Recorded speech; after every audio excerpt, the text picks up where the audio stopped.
What's going on, everybody? Mundo Marcus here. So welcome to another video. In the last two videos, we were talking about just for you to understand your leverages, your specific knowledge, who the heck you're going to target as your specific client.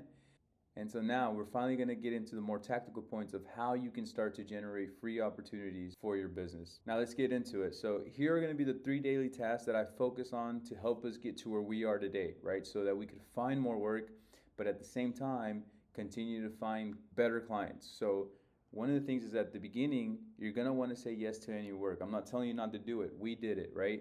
But as you continue to focus on these 3 daily tasks that I'm going to tell you, as the better clients start coming in, you start cutting ties with the not so good clients, all right? And you want to do this because if not, those will start to be more of a headache when you start experiencing how these better clients are just overall a better experience for you and how you're going to be a better experience for them. Okay, so daily task number one that you're going to focus on and you want to prioritize right now is going to be finding leads. Okay, you got to consistently always be on the lookout for leads, whatever way that may be. Daily task number two, reaching out to those leads. Okay, a new lead comes in, that's a new lead that you touch when it comes in. Okay, daily activity number three, following up with those leads. All right, if you made a contact with the lead, if you got a good email, if they gave you a response, if they gave you an opportunity, if they told you a time frame, you better be sure that you're continuing to follow up with them and nurturing these leads, because these are going to be the ones that convert. Maybe not today, maybe not next month, but in 3 months, they will be the ones that keep your business running. So as a side note, I do want to point out that these 3 daily tasks are the daily tasks that I focused on at the beginning of our business and that over 20 months later still focus on today. Because like I said in the previous video, these are just things that will continue to have to be done, right? You know, God willing, in 10 years, when this is a monsters of a company, we're still going to be focused on getting clients. We're still going to be focused on getting leads. We're still going to be focusing on nurturing new opportunities. And we're still going to be focused on converting those proposals over to signed subcontracting agreements so that we can continue to perform. So, finding leads. Point number one. There's really 3 ways that at the beginning I started finding leads. Okay, and what I want to do is I want to share with you guys the free versions, the beginning versions of what I do, because they're still efficient today. I don't do them as often. They don't, you know, they're probably now 10 to 15% of the way that we get work now. But at the beginning, these were 100% the ways that I focused on. Free version number one to find leads is driving for dollars. Number two is going to be Facebook Marketplace. Now, Facebook Marketplace isn't my favorite, but it definitely it gets things rolling, right? Like I mentioned right now, at the beginning, you're going to want to say yes to whatever work because you need the flow to come in. You need that money to come in. But as long as you can maintain and understand that you're doing this for now, you're doing this to get experience, to have photos of completed work, then I get that. Just understand you're doing it with that end in mind. You're not doing it because you want to consistently be on Facebook Marketplace looking for work. I don't think that's where you're going to find your biggest profits. I've definitely found good clients to it, but I had to go through 25 horrible clients to find one good one. I'd rather go through 25 emails to find 10 good ones. You see what I'm saying? But this is a good way to start when you're starting off. And number three, which was my favorite when I was starting off, was the online Google search. Literally going onto there and typing Tampa Custom Home Builders, Orlando Custom Home Builders, Chicago Custom Home Builders, Denver Custom Home, wherever you are, type in Custom Home Builders, and Google automatically gives you a big list. Now, they're not going to be perfectly lined up for you. Obviously, you got to do a little bit of work there and filter out and get the emails, and a lot of these emails aren't going to be the best emails. So I do have a video where I talk about how I filter and how I got all the emails on my YouTube. But in the next videos coming up, I'm going to show you how I now redefine this. So if you're starting off, focus on driving for dollars to the areas you want to be in.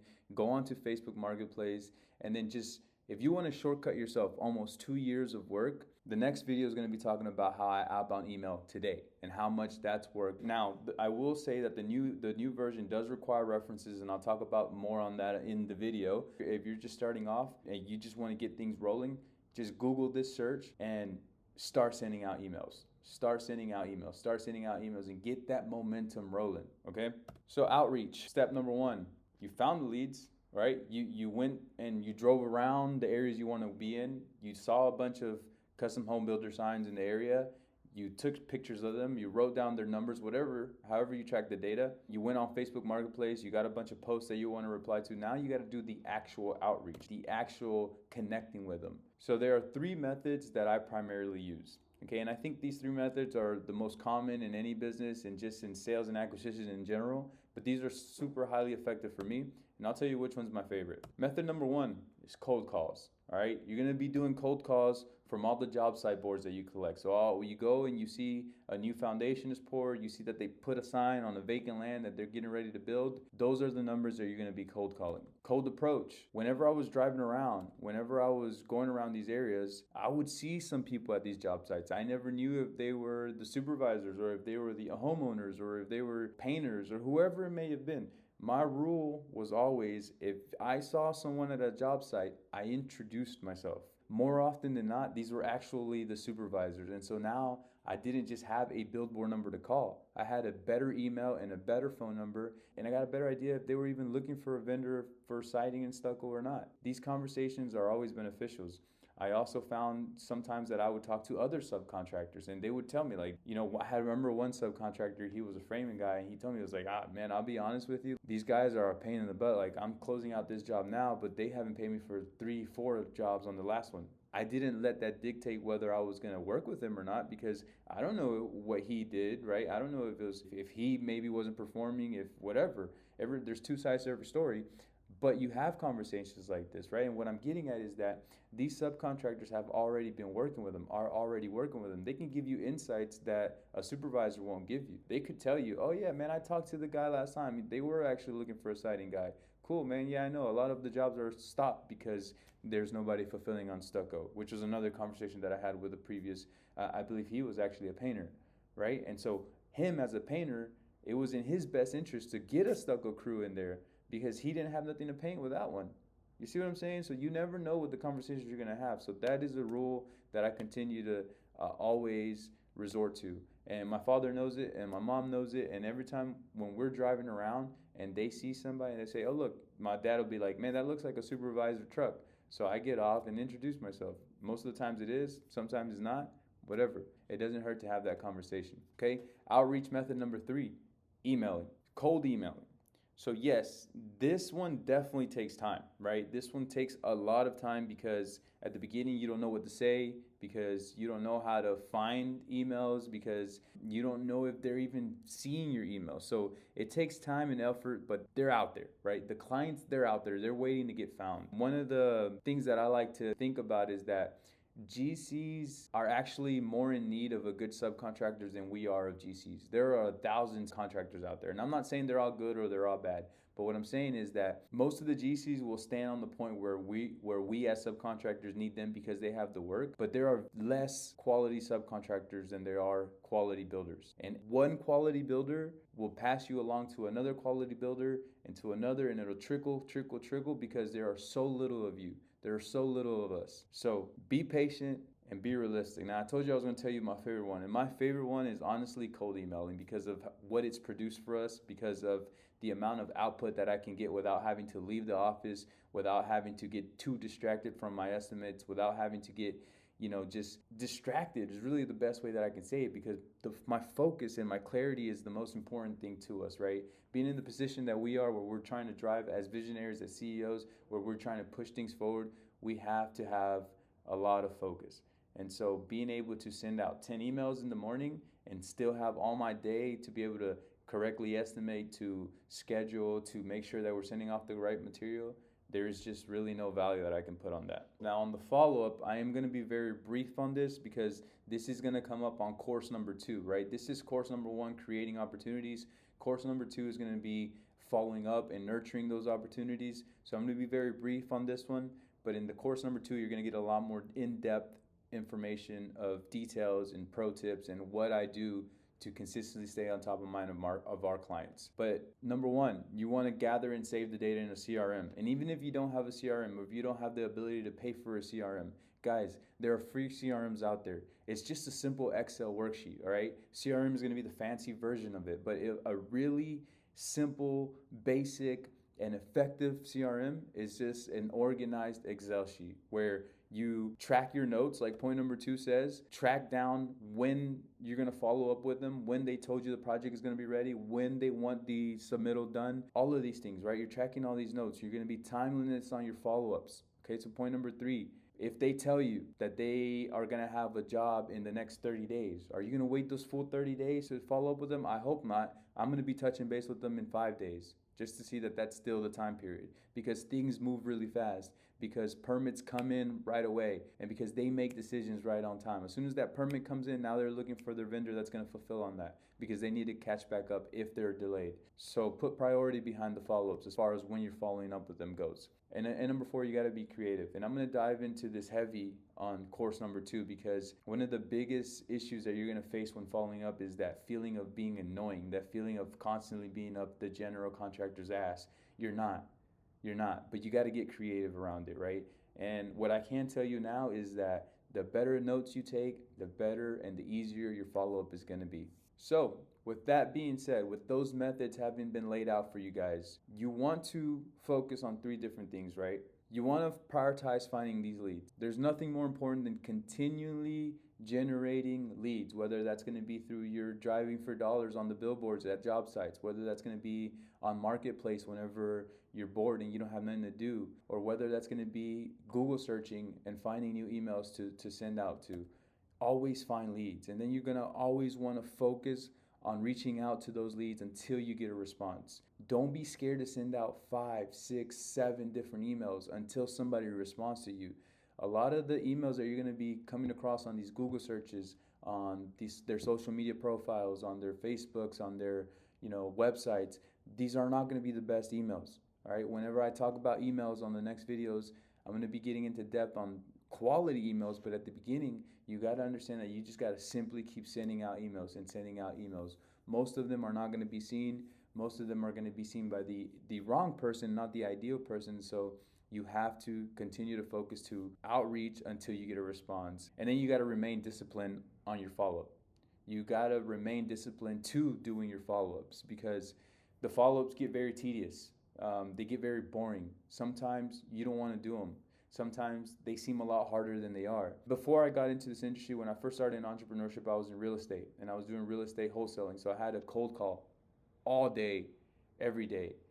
This was when I first experienced how hard remaining disciplined to your follow-ups is, but it was the most important thing. There were sellers that I had, that I answered, that cussed me out, that I did not want to follow up, but they didn't tell us whether they were selling or not. And so we needed to get an answer. Now, I would skip those calls a lot of times, making myself believe that it wasn't going to happen because they had that certain amount of attitude that day. You can't let that dictate your business, right? You can't let the uncomfortableness and that gut-wrenching feeling of being cussed out again stop you from making that call. Some of you guys have experienced it with me. When we hop on the one-on-one calls, we'll hop on a call and I'll have you call somebody on the phone while I'm there with you. Because you just got to do it. Once you do it once, you're going to be able to do it twice and 3 times, and then it's just going to be second nature to you. All right, so remain disciplined on it. It sucks, it's hard, but that's where you're going to grow.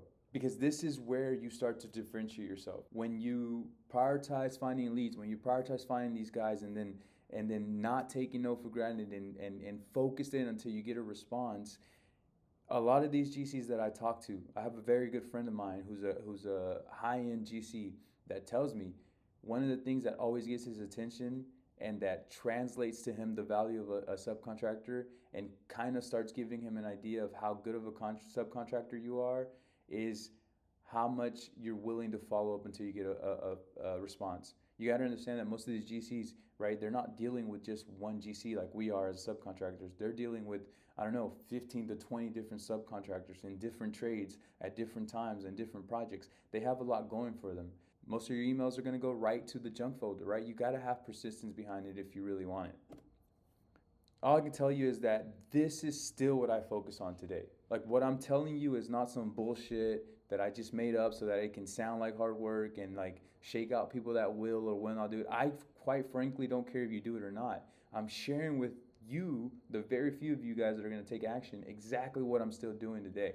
And so now what I do want to do though is talk about the reality of this, because the work needs doing. Like, I don't care what niche you're in. I don't care what your goal is. I don't care how motivated you are right now. You're not going to be like that tomorrow. You may be like that tomorrow. You won't be like that in a week.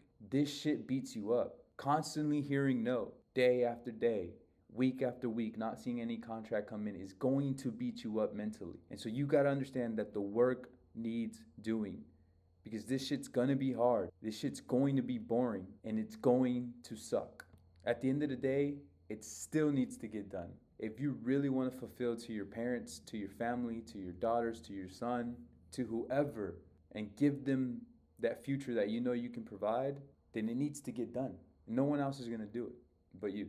And so none of these methods, cold calling, cold email, outreach, going in person, I'm not saying any of them is better than the other.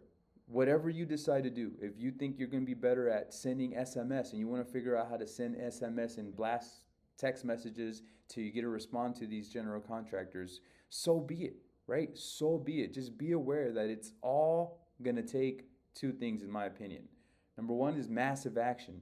So even if you do get a list of 1,000 text messages and 1,000 contractors' phone numbers to send messages to, okay, it's going to take action for you to prepare the message, schedule the times that those SMS are going to get send them out automatically, follow up with them. They're all going to take time, lots of time, just because of the nature of this industry, just because you're a young company that's getting started and that's coming in to compete with people who have been performing consistently for 10, 15 years. And so in my opinion, your focus should be on your input and not your output just yet. Right? You need to focus on what you're doing today and those small actions and those small follow-ups and those 3 to 5 emails every day. That's where your focus needs to be in right now, and not what those emails are producing. So you don't need to worry about 5 steps down the road. Focus on the steps that are going to get you there, right? On the 1, 2, and 3 steps that are going to get you to step 5, that are going to get you to step 10, because that's where you're going to figure out what's working right now. Okay, this isn't working. Let me turn this. Let me tweak this. All of a sudden this works, and now you can take 2 to 3 steps.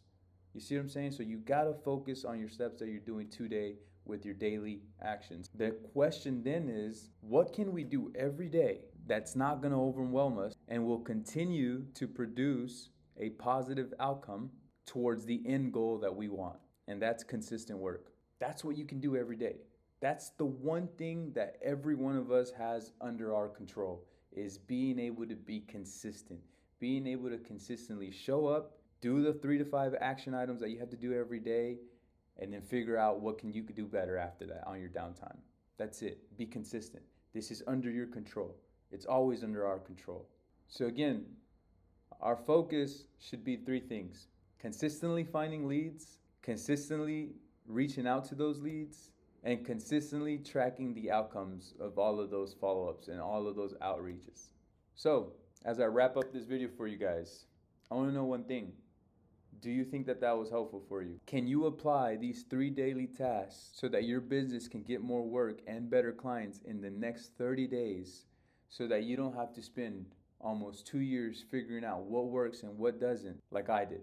If your answer to that question is yes, then go do it. Stop waiting for the perfect timing. Stop waiting to take action. Go and do it. Start building your list on the Google search. Start driving for dollars. Start calling. Start building momentum so that you can begin to generate and create an opportunity for you and your business. I'll see you guys on the next video.